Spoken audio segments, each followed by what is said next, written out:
pessoal, tudo bem? Puxa, nós ficamos uns dias sem encontrar com os nossos estudantes, não é mesmo, professora? Verdade, já deu saudades. Deu saudades mesmo. E que bom encontrar vocês novamente. Esperamos que vocês estejam todos com muita saúde e prontinhos para começarmos a nossa aula de hoje. Uma grande aventura pelo programa Linhas do Conhecimento. Vamos lá? Tudo pronto, professora? Tudo pronto. Será que está tudo pronto? Aqui está, né? Aqui tá mais ou menos ainda, né? Vamos ver em casa se está tudo pronto. Vocês já pegaram o material de vocês? O que nós vamos precisar para a aula de hoje? Um caderno. Ou se você não usar o caderno e você estiver usando folha, não tem problema, você pode usar a sua folha. Lápis de escrever e lápis de cor, se você tiver. E também canetinha, se você tiver aí na sua casa. Se você não tiver, não tem problema, você pode terminar em outro momento. Isso. Apontador, caso você precise, claro, uma borracha, né? E depois, lá no final da aula, talvez a gente precise de outros materiais também. Mas aí a gente vai te contar depois. Combinado assim, pessoal? E as mãos, já estão limpas? Opa! Não, né? E a sua aqui. Estudante, já está limpa também? Então vai lá, lava a sua mão, providencia todo o seu material. Enquanto isso, nós vamos aqui, ó, fazer a higienização da nossa mão bem direitinho, passando o álcool entre os nossos dedos, né? Não esquecer aqui da parte dos pulsos, essa lateral aqui da nossa mão. Ó, professora, isso aqui é muito importante, não é mesmo? Aí, agora, com as nossas mãos prontas, higienizadas, nós vamos começar a nossa aula. Vamos lá? Vamos viajar. Vamos viajar. Mas para onde nós vamos viajar? Quero ver. Você quer ver? Vamos primeiro lembrar para onde nós já fomos nas outras aulas. Vamos lembrar? Vamos lembrar. Então, olha só. Olhem aqui nesse mapa de Curitiba. Na nossa primeira aula, nós falamos... Lembra que nós falamos das araucárias? Lembram disso? E nós fomos conhecer o Jardim Botânico? Demos uma passadinha por lá. Demos uma passada pelo Jardim Botânico. Depois, nós fomos para o Centro Cívico de Curitiba. Nós conhecemos os principais prédios, né, do governador, da prefeitura, dos deputados. Depois, na aula seguinte, com a professora Cris, né, a professora Cristiane e Cristiani, vocês foram conhecer o Centro Histórico na semana passada. Lembram disso? Pois é. E hoje nós vamos para um bairro bem diferente, para o bairro São João. Vocês conhecem o bairro São João? Você conhece, professora? Eu conheço. Ah, você mora lá perto, né, Moro sua lá danada? pertinho. É isso mesmo. Então, olha só, hoje nós vamos conhecer o bairro São João. Mas eu sei que a maioria das pessoas talvez não conheça. Porque ele é um bairro que assim, quem mora lá perto... Conhece. Eu, por exemplo, não tenho muito hábito de ir para o lado de lá, porque eu moro do outro lado da cidade. O que será que tem nesse bairro São João? Eu vou contar um pouquinho a história para vocês. O bairro São João, ele surgiu mais ou menos lá na época de 1870, quando... Do mesmo jeito que Cascatinha, Botucatuvinha, que são bairros vizinhos, receberam os imigrantes italianos. Aí surgiu então a primeira paróquia, né, que foi a São João, e 10 anos depois surgiu a Santa Margarida, que está lá até hoje. Olha que bonita que ela é, né? Uma construção bem tradicional, bem antiga, né? É muito bonito esse lugar. Mas... o que será exatamente que nós vamos fazer nesse bairro? Será que alguém sabe o que tem nesse bairro que a gente pode estar falando que vai fazer uma viagem até lá? Você acha que eles sabem, professora? Vamos ver. Você já descobriu, estudante? Não? Então vamos olhar este outro mapa aqui na nossa tela. Olha só. Nesse outro mapa, a gente fez o percurso que nós percorremos. Nós saímos do Jardim Botânico, fomos para o Centro Cívico, fomos para o Centro Histórico e agora nós vamos chegar lá no São João, no Parque Tingui. Vocês conhecem o Parque Tingui? Já tiveram a oportunidade de ir até lá? Puxa vida, quem não foi ainda, vale a pena conferir. Neste momento não podemos. Nesse momento melhor evitar. Tudo isso passar. Isso mesmo. Nesse momento melhor a gente se cuidar. Mas quando tudo isso passar, ali é muito legal para a gente conhecer. Vamos conhecer um pouquinho, professora? Vamos. Então, olha só. Antes da gente conhecer um pouquinho do Parque Tingui, nós vamos dar um tempinho para vocês anotarem aí no seu caderno, né? Ou na sua folha, os dados da nossa aula de hoje. Vamos lá? Anotem lá, Programa Linhas do Conhecimento, Parque Tingui e Memorial Ucraniano, professoras Sandra e Elisiane, e não esqueçam, muito importante, a data de hoje. Vão lá, pessoal, anotem que nós vamos dar uns minutinhos para vocês.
Agora sim, dados da aula anotados, vamos começar nossa viagem pelo Parque Tingui.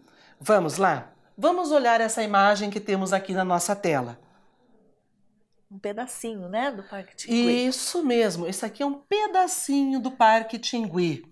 Nós podemos observar o que ali, professora Elis? Temos uma grande área verde. Isso, uma grande área verde. Temos um pedaço de um lago. Um lago. O que mais será que nossos estudantes conseguem observar? Vamos assistir um vídeo e conhecer um pouquinho melhor esse parque antes de iniciarmos a nossa conversa sobre ele? Vai aí. Vai lá, pessoal. Assistam aí, a gente já se encontra.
pessoal? Gostaram do vídeo? Muito bacana, né, Nossa, professora eu achei Sandra? sensacional. Aquelas imagens feitas de satélite, onde a Lindo. gente consegue ver toda a parte do parque por cima, A assim, quantidade de área verde. quantidade. Nossa, eu achei maravilhoso. Conta pra gente mais um pouco, professora Eli, sobre esse parque. Então vamos passar para o próximo slide? Vamos sim. Olha, aqui a gente tem aquilo que nós observamos no vídeo, né? Que ele é um parque linear, né? Todas as áreas aqui verdes a gente consegue perceber e também a quantidade de água, de lagos que nós temos no Parque Tingui. Você sabia, professora Elisa, eu acho que a gente precisa contar isso para o nosso estudante que está em casa. O Parque Tingui ele é chamado de parque linear. Isso. E vocês sabem qual é a ideia dele? É ligá-lo ao Parque Barigui e ao Tanguá. Parque Tanguá, porque ele faz parte do plano de contenção de enchentes de Curitiba. Isso, né? é o Rio Barigui que passa por Isso. todos esses lugares. Exatamente, então por isso ele é chamado de parque linear, porque ele vai percorrendo todo o trecho ali do rio. Isso Não mesmo. é isso mesmo? Isso mesmo, professora Sandra. E podemos passar aqui para o outro slide. Volta um pouquinho, professora. Aqui. Isso. Esta imagem em bronze, a gente percebe já no começo do Parque Tingui, próximo a Fridolin Wolff, né? Que é a imagem que representa um povo indígena que viveu em Curitiba e está representado pelo cacique Tindiquera. Isso né? mesmo. Daí que vem o nome Tingui. E os índios do povo, né, Tindiquera, eles possuíam um porte elegante. Isso, né, atletas, e o né? nariz era um nariz afilado. Então, em Tupi-Guarani, esse Tingui quer dizer nariz afilado. Nossa, que interessante. Eu tenho certeza que essa é uma novidade para o nosso estudante, não é mesmo? E aqui vocês podem ver nas mãos do índio, né, de um lado está a pinha da araucária, representando a nossa Curitiba, e do outro lado chama-se um varapau, que conta uma lenda que o povo indígena, junto com os primeiros colonizadores, teriam indicado o local onde seria Curitiba, próximo à Praça Tiradentes. Né? Existem historiadores, né, verificando toda a veracidade disso tudo, né? Por enquanto, a gente diz que é uma lenda. Isso, né? dizem que o povo Tingui morava lá no bairro Alto, né, na vilinha de Curitiba, e que de lá o cacique Tindiquera teria indicado com o esse centro varapau. da cidade com esse varapau ali, Isso. onde seria então Coretuba, né, que seria Curitiba, a cidade de muitos pinhões. Que mais que tem lá no Parque Tingui, professora? Continuando. Vamos continuar? Olha essa outra imagem Possui aqui, muitas pessoal. pontes, né? Porque ele vai ligando um lago até o outro e as pessoas podem percorrer por dentro dessas pontes. Tem também churrasqueiras, né? Existem muitas opções de lazer no Parque Tingui.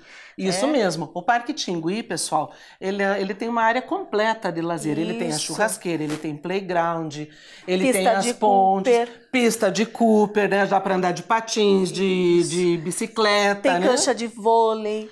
Tem cancha de futebol. Puxa vida, né? Olha que bacana. Dá para a população da cidade aproveitar muito esse espaço em torno, com toda essa área verde, né? Com toda essa fauna também que a gente tem ali na região. Ele faz até parte de uma programação de corrida. Isso corrida mesmo. noturna. Né? Exatamente. Muito bacana. Ele é muito interessante, esse parque. Ele tem uma extensão de 380 mil metros quadrados. É muito espaço, não é mesmo? Bastante espaço. Que mais que nós temos lá? Pode passar um pouquinho Posso lá, passar mais um? Sim. Olha, aqui temos alguns representantes, né, da flora. Lembra que nas outras aulas a gente falou da araucária, né? Exato. De árvores centenárias, como a canela, a embuia, a bracatinga. Possui todas essas árvores estão lá, históricas, né? Centenárias. E aqui a gente tem alguns exemplos do branquilho. Do branquilho, tarumã, né? Inclusive tem um bairro aqui em Curitiba que tem o nome dessa árvore, né? Esse é o veludo. O veludo, ele é uma fruta, mas nós não podemos comer, né? Por isso ela não tem muitos estudos aqui em Curitiba sobre essa fruta. Esse é o cambuí do Brejo, que também tem um parque cambuí. Tem o Parque Cambuí, exatamente. Isso.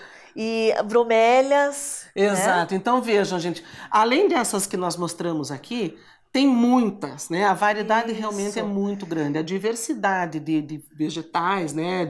Nessa flora que nós temos lá no parque, realmente é muito grande. Isso. Se nós pegarmos, ou lembrarmos do vídeo que acabamos de assistir, vocês devem lembrar, quando a gente faz aquela vista, né, do parque, Aérea. a vista aérea que é feita via satélite, ela realmente é enorme. Uma mata densa, É uma mata fechada, densa, é uma né? mata nativa, por isso é tão importante a gente conhecer e preservar esse Isso, espaço. aqui estão só alguns exemplos, né? O Isso, Congonha. exatamente, Só- não teria como a gente, né, mostrar descrever tudo. todas. Ia tomar muito tempo, né? Exatamente, da nossa mas aula. são, nossa, inúmeras. Só para né? mostrar a biodiversidade, né? Da Isso mesmo. flora. Mas no nosso vídeo, vocês devem ter reparado, nós vimos também alguns animaizinhos, não vimos? Isso, vimos. Aqui a gente colocou alguns Que também. animais será que nós temos lá, além dos que nós vimos no vídeo? Vamos ver? Vamos ver. Olha só alguns exemplos aqui. Olha lá, o gambá. O gambá, inclusive o gambá as pessoas às vezes confundem com rato, né? Isso. E aí as pessoas matam, mas o gambá é um animal extremamente importante para a nossa biodiversidade.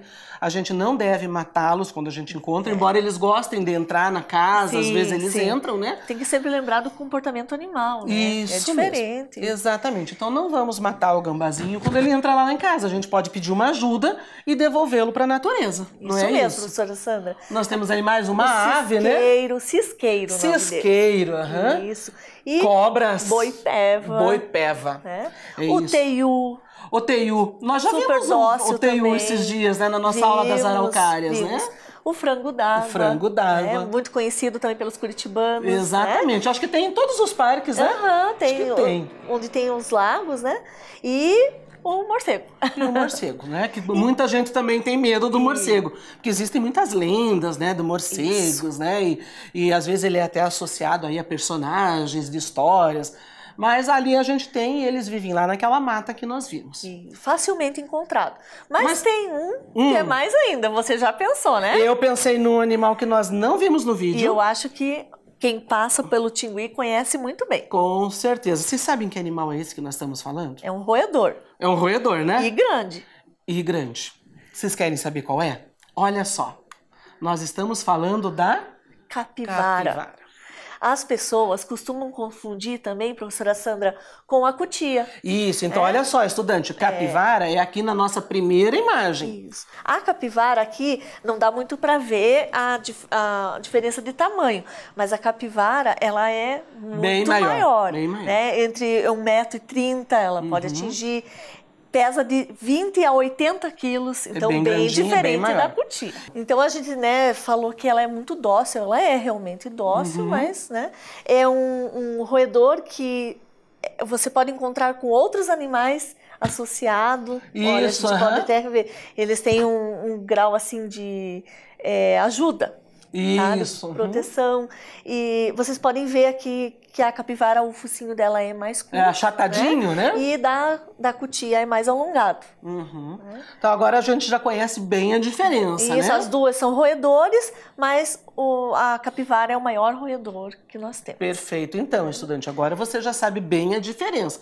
Quando você encontrar por aí nas suas andanças pelos parques ou até próximos aos rios da cidade, quando você encontrar ali uma capivara, você já vai saber a diferença. Isso. Basta olhar o narizinho que a gente já consegue perceber. E lá no Parque Tingui, elas nunca estão sozinhas. A capivara, ela geralmente está em bandos, Né? que pode chegar até 40 todas Com 40 juntas. indivíduos juntos, né? aham.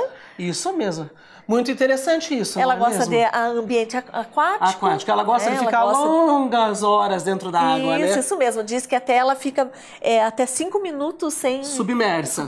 sem Isso é verdade. Eu já vi isso no Parque Barigui acontecer. Mas olha só, pessoal, já que nós estamos falando aqui do Parque Tingui, nós falamos da fauna, da flora, eu queria propor agora para os nossos estudantes uma atividade. Opa! E essa atividade nós vamos partir de uma curiosidade, que eu quero só ver quem é que já sabia disso que nós vamos contar agora. Vamos lá, professora Elis? Vamos contar. Então, olha só, qual vai ser a nossa atividade de hoje, pessoal? Você já ouviu falar, professora, e eu acho que os nossos estudantes também, numa época que Curitiba foi invadida por vacas, mas não eram vacas de verdade, eram vacas enormes, De fibras de fibra de vidro, isso mesmo. E essas vacas eram decoradas. Isso. Eu lembro que na escola onde eu trabalhava naquela época, nós decoramos uma vaca. E aí, gente, depois dessa história das vacas, né, que veio para o Brasil, que era a Cow Parade, né? Criou-se aqui em Curitiba a Capi Parade, que é a parada das capivaras. Justamente pelos curitibanos gostarem, né, da capivara. Isso, exatamente. E associar a Curitiba, né? Exatamente. Embora a capivara não seja um símbolo de Curitiba, hoje a gente encontra muitos objetos, artefatos que remetem à nossa cidade com a imagem das capivaras, né? Naquelas Leve Curitiba, são lojas especializadas em souvenirs para turistas, né? Isso. A gente encontra muitos objetos ali, canecas, canetas, até tem uma que é muito bonitinha, que é uma capivarinha que tem os filhotinhos, né? A gente encontra muito esses animais lá nessas lojas. Vamos ver aqui duas imagens, então. Vamos. Olha só. Olha que lindas. Olha que lindas essas capivaras. Na frente da onde? Olha lá. Da prefeitura, Esse né? prédio nós conhecemos na nossa aula da semana retrasada, não foi isso, pessoal? E aqui então nós temos alguns exemplos das capivaras. E remetendo também a Curitiba, né? Olha isso, os pinhões. Exatamente, né? Lembrando ali a rosácea do pinhão. Olha que bonita, quantas cores foram usadas, né? Uma arte, né? Uma arte. Eu uma vez encontrei elas até num shopping. Eu fui a um shopping aqui da cidade e elas estavam expostas lá. Porque a ideia foi justamente essa, né? Fazer uma exposição itinerante. Essa exposição das capivaras passou por vários espaços da nossa cidade. E nós tivemos também uma escola que fez esse trabalho. Vamos contar para os nossos estudantes? Olha Talvez só. até algum da escola esteja nos assistindo. Olha só, a Escola Municipal Sônia Kensky, né, inspirou-se também na capivara, na Capi Parade, e fez com seus alunos esse trabalho.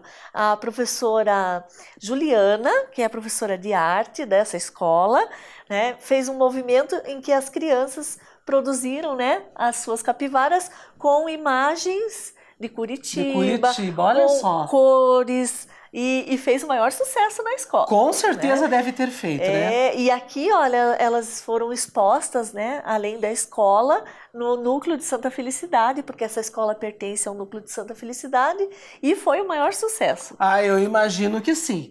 E agora, estudante, vamos lançar a nossa proposta. Que tal você fazer a sua capivara? Vamos fazer a sua capivara?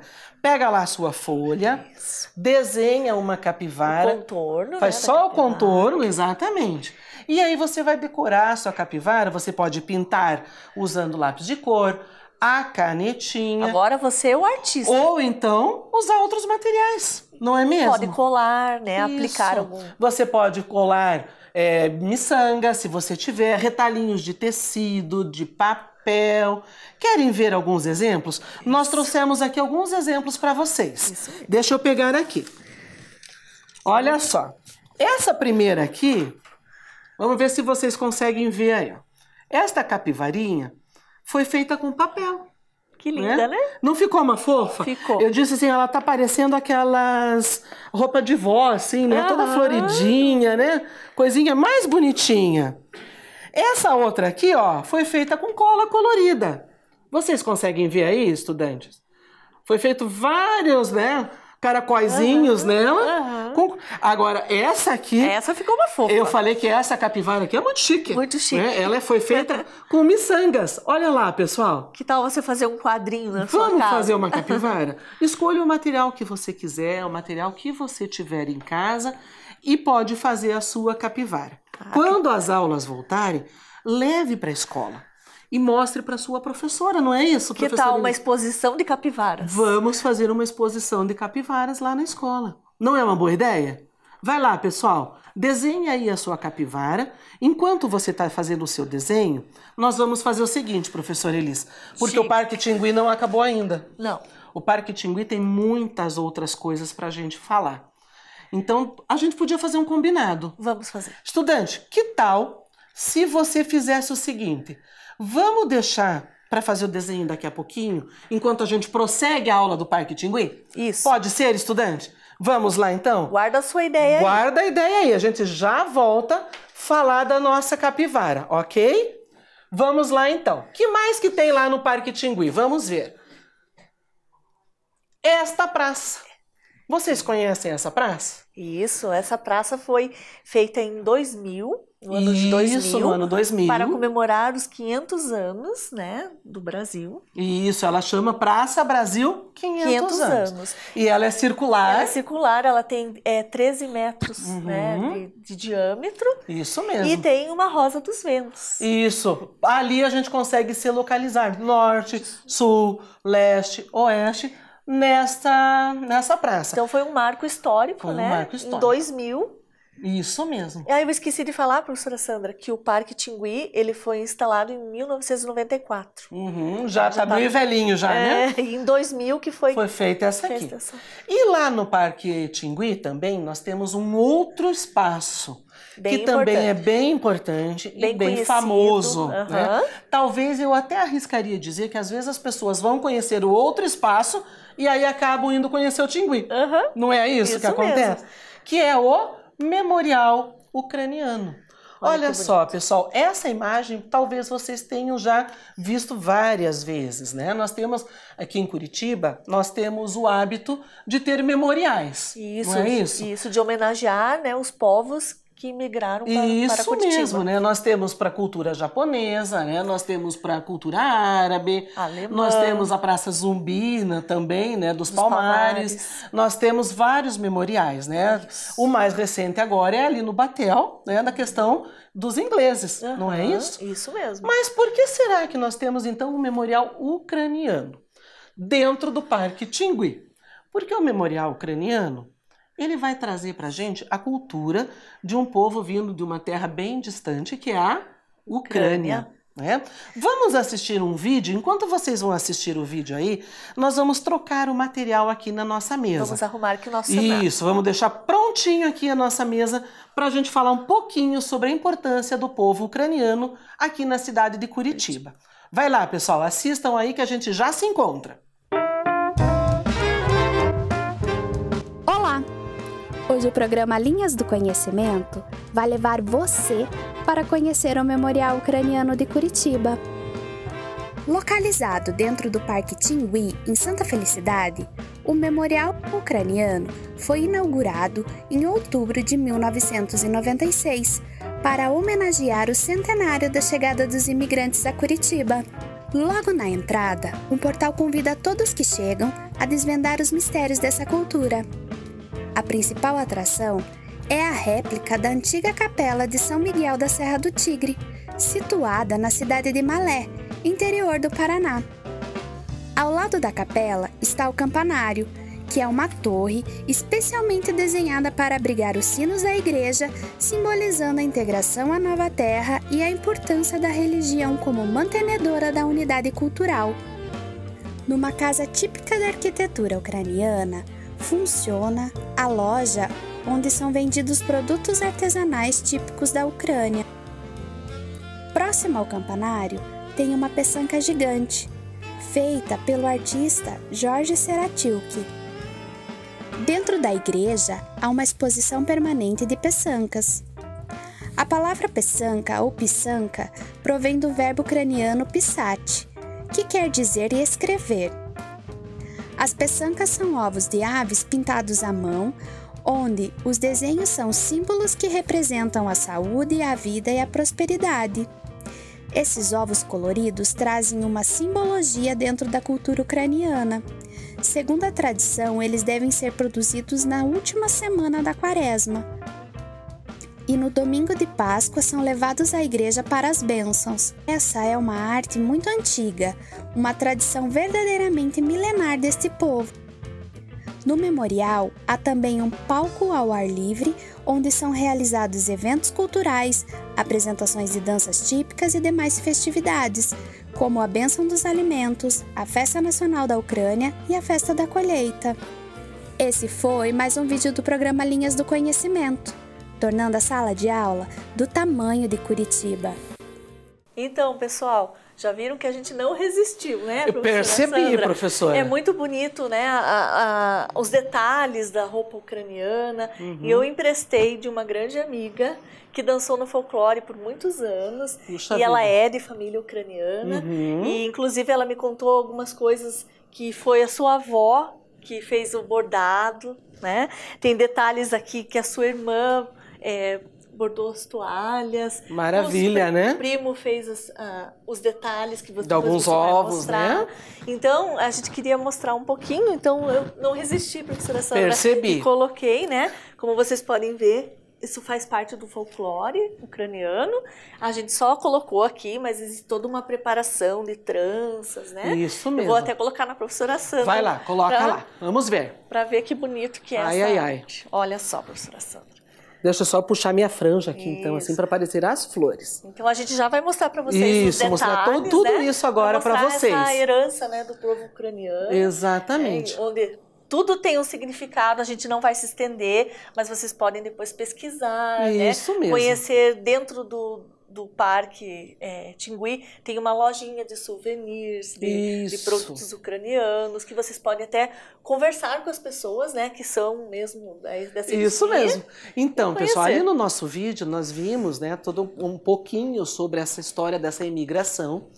E hoje Curitiba é uma das principais cidades onde tem filhos, né, os descendentes dos imigrantes ucranianos aqui no Brasil. É a quinta geração. Né? Isso, exatamente. Essa imigração começou mais ou menos lá no século XIX.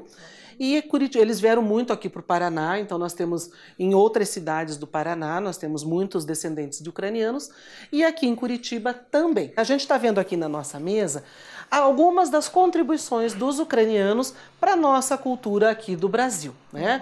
Vamos ver aqui um pouquinho. Vocês já viram esses ovos em algum lugar? Não ainda? Ah, então a gente vai contar para vocês. Lá dentro do memorial tem uma gigante, uma escultura gigante que está aqui nessa primeira imagem que a professora Elis está mostrando ali.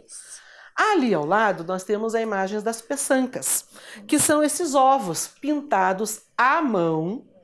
Então é um trabalho muito, muito, muito delicado, muito minucioso. Essas tintas são feitas em várias etapas. Não dá para você chegar, pegar um ovo. Eu vou pegar aqui um ovo de galinha para mostrar para vocês, né? Você não pega um ovo desse aqui e minutinhos está pronto, está pintado. Não, não é assim. Eles são colocados, esses ovos são banhados numa tinta especial, começando sempre pela tinta mais clara. Aí, por exemplo, eu mergulhei ele numa tinta amarela. Antigamente, essas tintas eram feitas todas com elementos naturais. Para conseguir o amarelo, por exemplo, se usava cebola. Então, mergulhava lá no amarelo. Depois que eu mergulhei no amarelo, o que eu não queria mais que mudasse de cor, então eu quero que esse pedacinho aqui fique aqui no amarelinho. Vamos pegar um ovo aqui que tem amarelinho, por exemplo. Esse aqui, ó. O que eu quero que fique no amarelinho, eu tinha que pegar, tipo uma agulhazinha, uma ferramenta que é usado, mergulha-se na cera, né? Olha aqui, aqui nós temos... Chama, né? Isso, aqui nós temos cera, mergulha na cera, pinta com cera, e onde eu não quero que esconda a cor amarela. Depois que eu pintei tudo, eu vou mergulhar na outra cor. A cor um pouquinho mais escura. Volto lá na cera, faço outros detalhes. E assim eu vou até que eu pintei todo o meu ovo. Mas aí ele tá todo cheio de cera. Aí como é que faz? Passa na chama, vem com um paninho ou com um guardanapinho e vai tirando toda a cera e chama isso de revelar o ovo. Legal, né? E olha só, nós temos aqui peçancas feitas de ovo de galinha. Aqui na nossa caixinha tem inclusive de ovo de codorna, que é um ovo bem menorzinho. Dá para fazer com o ovo de qualquer ave.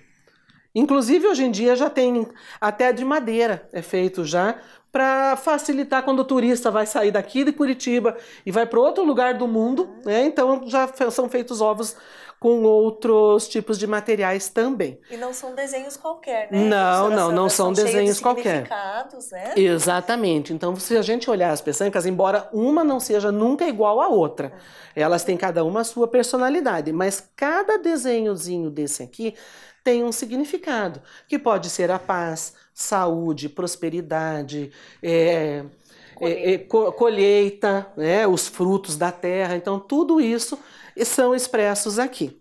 E os ucranianos tinham o hábito de fazer esse material aqui na semana que antecede a Páscoa.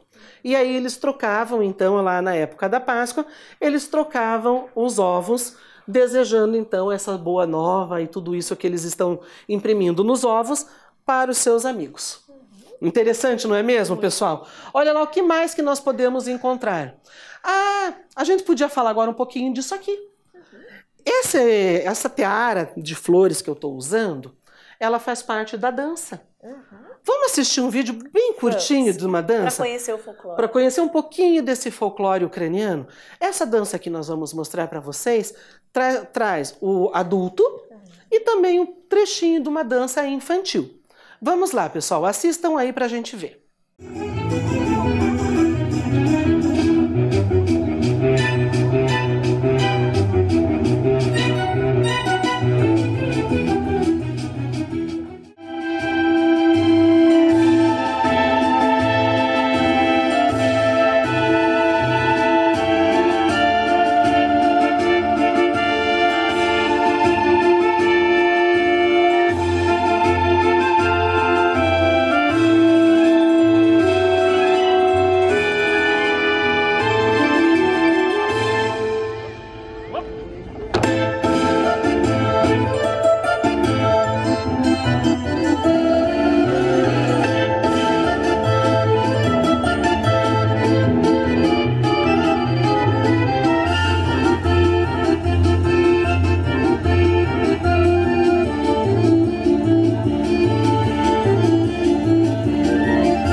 Então, pessoal, gostaram da dança?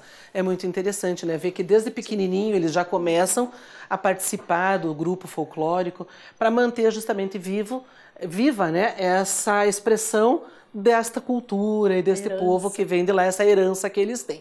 O que mais que eles trouxeram para o Brasil? Claro, a gente não podia deixar de falar da alimentação. Os ucranianos têm uma alimentação muito colorida, muito condimentada. A gente, embora conheça muito mais na questão da cultura até árabe, o repolho, né, o charutinho de repolho, mas também é praticado lá e eles trouxeram, né, esta recheadinho com arroz, carne moída, né? Ali ao lado, na segunda imagem, nós temos um pepino azedo, diferente daquele que a gente costuma comprar nos mercados, que vem no vidrinho. Esse é feito preparado numa mistura feita com água, sal e folha de parreira e algumas especiarias, né, alguns condimentos.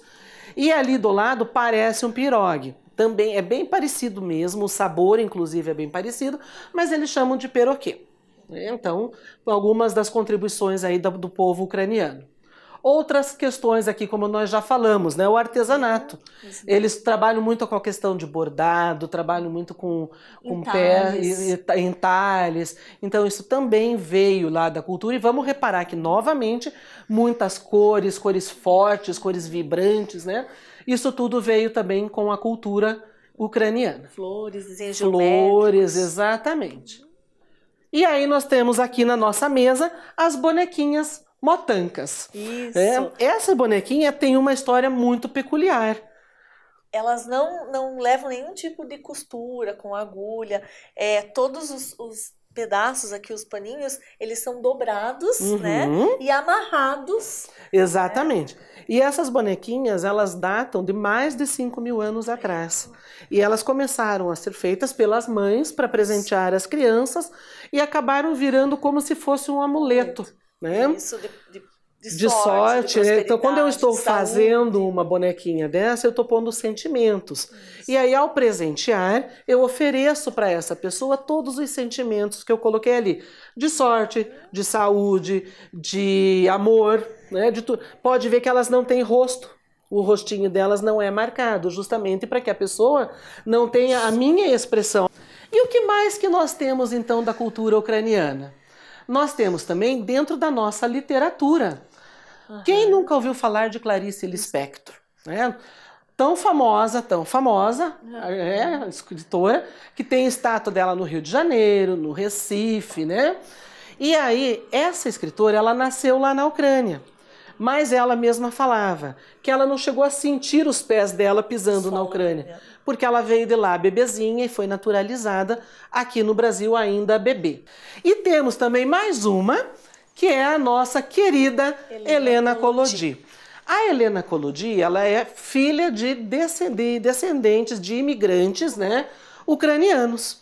E ela trouxe para a gente, nessa cultura dela, que os pais foram passando para ela, muitas marcas na sua história e também na sua escrita.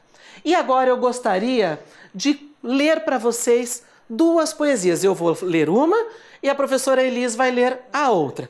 Vamos lá? Olhem aqui na tela. Leia lá, professora. Alegria de viver. Amo a vida. Fascina-me o mistério de existir. Quero viver a magia de cada instante. Embriagar-me de alegria. Que importa a nuvem no horizonte? Chuva de amanhã? Hoje o sol inunda o meu dia. Que lindo, não é mesmo? Olha, essa outra que eu escolhi para eu ler para vocês é um pouquinho diferente, chama Ilhas, e está lá no livro Caixinha de Música.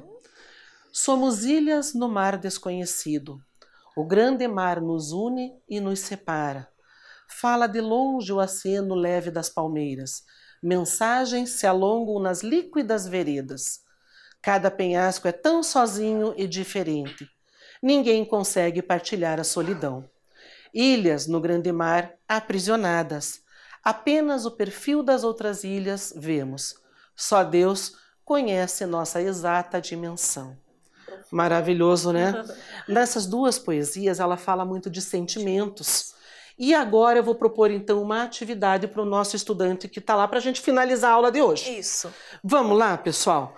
Como nossa querida Helena Collodi falou nessas duas poesias de sentimentos, e nós estamos vivendo um momento onde os sentimentos estão aflorados, né? A gente está em isolamento, muitos de nós, não podendo ver os amigos, não podendo ir para a escola.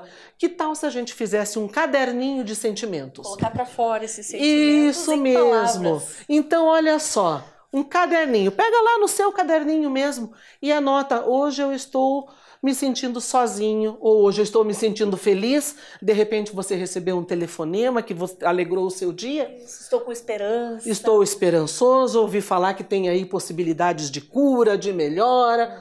Vamos fazer então, pessoal? Mas se você não quiser fazer no seu caderninho, pegue a sua folha e vá só anotando o dia e os sentimentos que você está sentindo naquele dia. E aí, quando as aulas voltarem, você pode levar tudo isso lá para a sua escola, junto com a capivara, que nós já falamos antes. De repente, vocês já viram. Uma motanca. Se você quiser fazer também uma motanca, né? Tem tantas coisas que nós aprendemos hoje que dá para levar para a escola para compartilhar com os nossos amigos lá quando as aulas voltarem. Combinado então, pessoal? Escrevam dos seus sentimentos, conversem sobre os seus sentimentos, porque é realmente um momento difícil que nós estamos vivendo. Para todo mundo. Para todos nós, exatamente. Então, pessoal, essa era a nossa proposta para hoje. Espero que vocês tenham gostado, que tenham aproveitado e aprendido muito nessa viagem que hoje o Linhas do Conhecimento trouxe para vocês. Ó, se cuidem. Continue em isolamento social, é muito importante para todos nós. Tchau, pessoal! Tchau, pessoal. Obrigada.